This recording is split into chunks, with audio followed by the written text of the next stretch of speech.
Good afternoon. So, by the way, I'm Hubert. I run investments and incubations at Founders Inc. I am thrilled to bring you on stage Emmanuel, who is the founder and CEO of Scenario. And the reason why I'm excited about this panel is you see Twitter demos every day going viral, and we don't talk about like actually what it takes to go from just a demo to actually building a real business. So that's what we're going to be talking about today.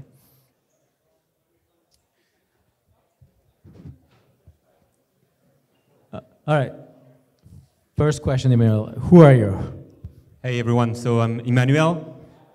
People call me M, and I'm a founder. Today I'm the founder of Scenario.com, but it's my second company so far. My background is specific. I used to be a molecular biologist, and then I switched from biotechnology startups to tech.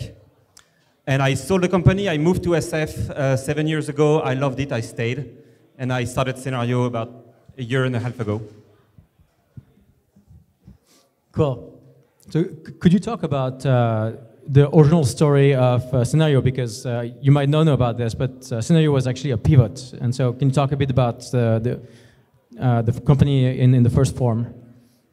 Yeah, and some of you might have known Scenario from 2021, where we rode the metaverse wave. We did an app that was nothing AI related. It was a way to scan object with your phone. So, you know, grab an object, go around it, take a few pictures, boom, get a 3D model. And that's it. And it was pretty magical. And the idea was to make 3D models to build mini games from your phone by scanning. So scan, share, build, and maybe like, you know, drop them in AR and so on. And it was cool. It took us a year. We got like, I don't know, 2,000 users. But then things started to be more complicated in like September, October. All right, so raise your hand if you have seen this tweet. Well, it wasn't that viral then. So Scenario was actually renamed the Potion Guy. He just like kept putting potions on Twitter. Can you talk to us about like what happened at the company at the time? Kind of like what made you switch to what you were doing to like tinkering into AI and getting to this? Yeah. So the long story short is that tweet changed my life. I mean, hopefully we'll see in a few years. And the reason why it was so important is that, as I said, the first product was not growing fast enough to sustain, you know, VC money and so on. And we realized we had to switch and find something more sticky. And we were trying Midjourney in June, and we were using Midjourney to replace the texture of the 3D scan. It was the first approach to GenAI in June.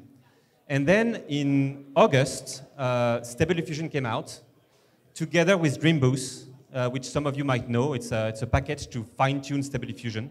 And we used both immediately to create very style-consistent visuals. And we realized it was working so well, like really well. And at the time, AI was making the news for AI avatars, like you as a you know, heroic fantasy hero and so on. But the same could apply to potions and books and characters and vehicles and backgrounds and so on. So I started like just tweeting about it, and then this came out and blew up, and like literally hundreds of people reached out saying, I want that product. But it was an issue because we didn't have the product at all. Yeah, but well, I mean, I got noticed by the A16Z guy, so I think it's not just the tweet that went viral, but that article is really good actually, and you should read it. Do you remember like how many messages did you get from like VCs, from designers in the gaming world? Like what was the outcome of the tweet?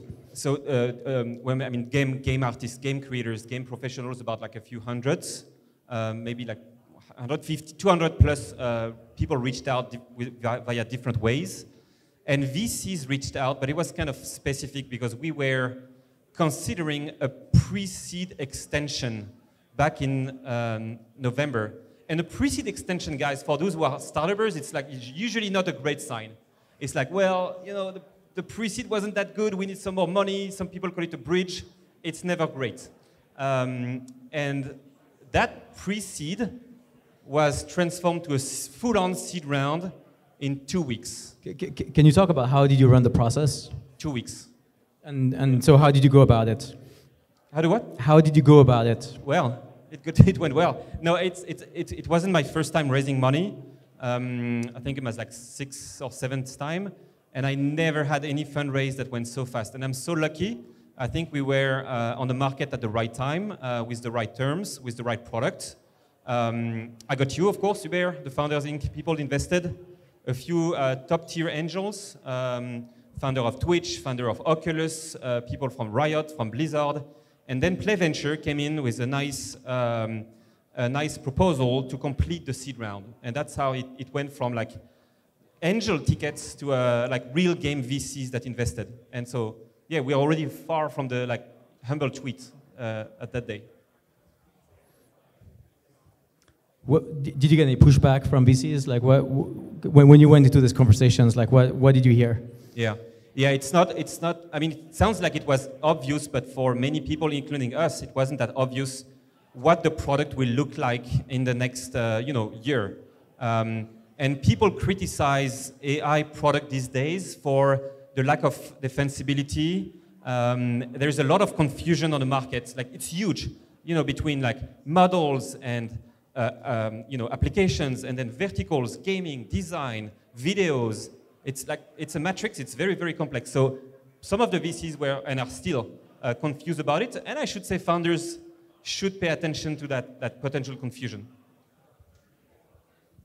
What's the number one thing you heard in your fundraising? What I learned at Founders Inc. No. What is the one thing you heard, like the main thing you heard from pretty much everyone? Well, it's the moat meme. It's like people say AI. People are looking for moats in AI. And let me tell you, I mean, it's no secret. There is no moat in AI, period. That's it, done, next. I mean, in tech, AI tech is commoditized too quickly. In a matter of months, you believe you spent your precious dollars into like a beautiful product, and somebody else is behind you, ready to drop it for free, open source on GitHub. And so the moat is not the tech, the moat is the speed, the moat is the mind share, and it's being able to get the customer feedback before others. Because you learn from that feedback, and you iterate, and then you go way beyond just a package on GitHub that's open source. Great advice. So fast forward, you just need to get this to work. Great. So you had no product. You had thousands of people wanting to actually use your product. Can you talk a bit about like the journey in the next few months? Yeah. Well, it's not that we didn't have any product. We had some products, but we had no user interface. And that's counterintuitive because a lot of founders, they start with the user interface first, and they rely on some like API that could power the backend, right? And we did the exact opposite. We started with the backend first, making sure it was built in a scalable way.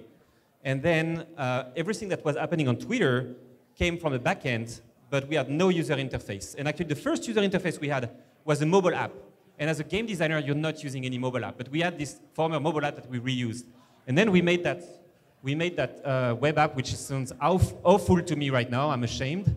But it was still enough to get some guys to sit with us for weeks and learning from the feedback. And we got a wait list of, I believe, 25 or 30,000 people, which was significant, which we, I think, had to put because we had no product and people were asking for it. So the only way for us to keep contact was to put them on a wait list. And I was kind of communicating about it, yes. So so first of all, like, why did you have a wait list for people that might not know why? Why a wait list? Yeah. I mean, you got to keep in touch with people that say, I'm interested, because the attention span is so short these days. you gotta keep at least an email to ping them back. And then we opened the waitlist. We opened it in mid-December, like a month after starting the waitlist. Then we started inviting people, and we were quite scared, like that things would break, and they didn't. And guess what? Scalability should be top of mind for AI founders way before usability of the product, because once you start like using these GPUs, then things can go wrong pretty fast. So it went well, and then we unleashed like everyone 15 days later after New Year's Eve in January. And what did you do to keep building the waitlist? Oh, tweets. Like tweeting and tweeting and tweeting. No marketing, no campaign, no like communication. I tried Discord, it wasn't too great. I tried Reddit.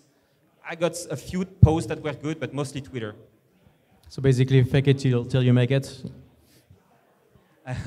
I wasn't too fake, but we made it, definitely. Cool.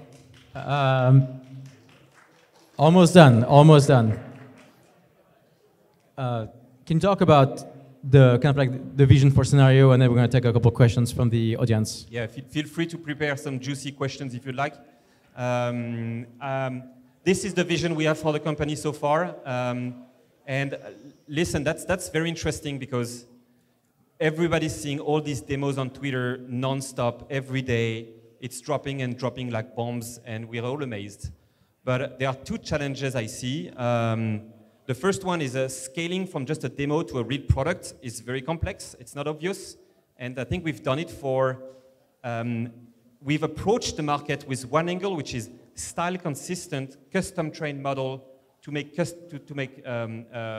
style consistent images. But we want to expand beyond 2D into 3D, into audio, into music, into VFX, into worlds, like text, characters, and so on. Because listen, we're here to speak about gaming, right? And gaming is $200+ billion industry. 40% of the money spent by studio goes to content. So that's a lot that can be optimized. And there are two ways to look at this opportunity. The first one is to do a tool that will be used ahead of the game. Connect to, let's say, scenario, make your game assets, validate, publish the game, done. The other vision, which is ours, which is much more interesting in my opinion, and hopefully in the VC opinion as well, is to build an engine that will power content generation at scale, at runtime, within the games, for players to make this content, whether it's 2D, 3D, text, themselves, as long as it's being guided by the game creator. And I believe this is a Unity-size opportunity. There has to be a company that can power billions, if not trillions, of assets in the next few years for games. So that's what we're going to do. Cool. Let's give a round of applause to Emmanuel, and we're going to take a couple of questions. Yeah, go ahead. Hi, my name is Harshit. I want to understand your vision on what do you think is going to change in the gaming industry with your product coming into the market? How do you think customers are going to change their patterns of consumption? So for those who didn't get the question is what is going to change in the game industry thanks to Gen AI, right? Well, I believe it's going to change everything. And let me tell you why. We had like hundreds of discussions with game studios, and the quick feedback we got is, okay, with Gen AI, we usually work 10x faster. And I'm not just dropping 10x for the sake of 10x, I heard it, right? A game studio of 20 people should save, per what I heard, between 150 to 200K a year versus the current processes. So a lot of money is going to be saved. They're going to work faster. They're going to ship games faster. They're going to improve marketing costs. They're going to engage with their community faster. And it's gonna, I mean, we're not there yet, of course, but like wait 2 to 3 years at the pace at which it's going, it will transform things significantly. Again, cost, speed, and player engagement. Hey, I'm over here. My name is Sam. Nice to meet you. I just want to ask a question about the magic you're doing behind the scenes. Is it something that you're planning to open source in the future and I guess have a business model similar to Hugging Face, where a bunch of small studios can actually run their own custom models, or whatever you want to call them. Yeah, I guess that's the question. Super interesting. The question is business model and whether we can open source part of it for studio to build on top of it.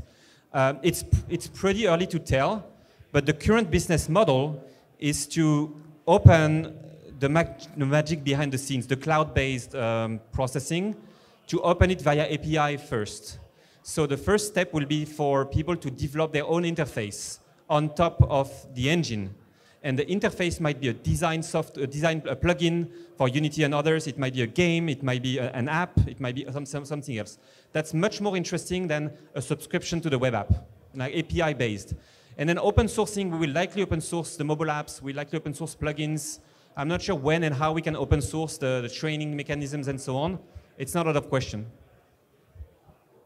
I have a question over here. Number one, like I saw your original tweet, like blew my mind. So like it was incredible. I was really excited to get off the wait list. But I had a question, like I don't think it's any secret that building games has exploded in terms of timeline, especially at like AAA studios. Do you foresee like that timeline sticking around with generative assets and building bigger experiences? Or do you see the timeline shrinking back down to 2 to 3 years to develop games? No, the question is the timeline of development. It will shrink. It should shrink. And by the way, there is a big controversy right around artists and Gen AI. I believe everybody's noticed, you know, the debates, which might be relevant. But the biggest champions for what we do today, game arts, the buyers for scenario, are the game artists. They want it, and why they want it? Not because they're going to be replaced, but they want it because they're going to work faster, you know? One last question. Hi, I'm Juppy from Clean Cut. We're working on AI video editing. So I have a question about the moat. So we're capturing proprietary data from our users that our competitors are not capturing. So that's something that I find interesting in terms of building a moat, is capturing proprietary data, something similar to data bricks, where we're able to have data sets and build models on top of that private data. Is that something you consider defensibility? Yes. And yes, 200% yes. And let me tell you 3 modes to develop for us. What you just said. Like we've got 7 million images, 50,000 models, 40,000 users. Like make the math and the clicks. We know where people go to. We know which prompt they use. We know which training parameters they use. And we can learn from that. And that's data that competitors don't have, right? So like proprietary data streams that are not the base model, but are still very important. On top of it, collaboration. Once people get together on a tool like Figma and Slack, that's very, very defensible. And that's what we push for. And the last one, underestimated by a lot of founders, support, success, training. And like when you speak to a game studio, it's not just about selling the tech, it's about selling all the make people successful, you know, customer success. And that's part of the defensibility as well. So yeah. All right. Thank you. Thank you. Thanks everyone. Thanks Emmanuel.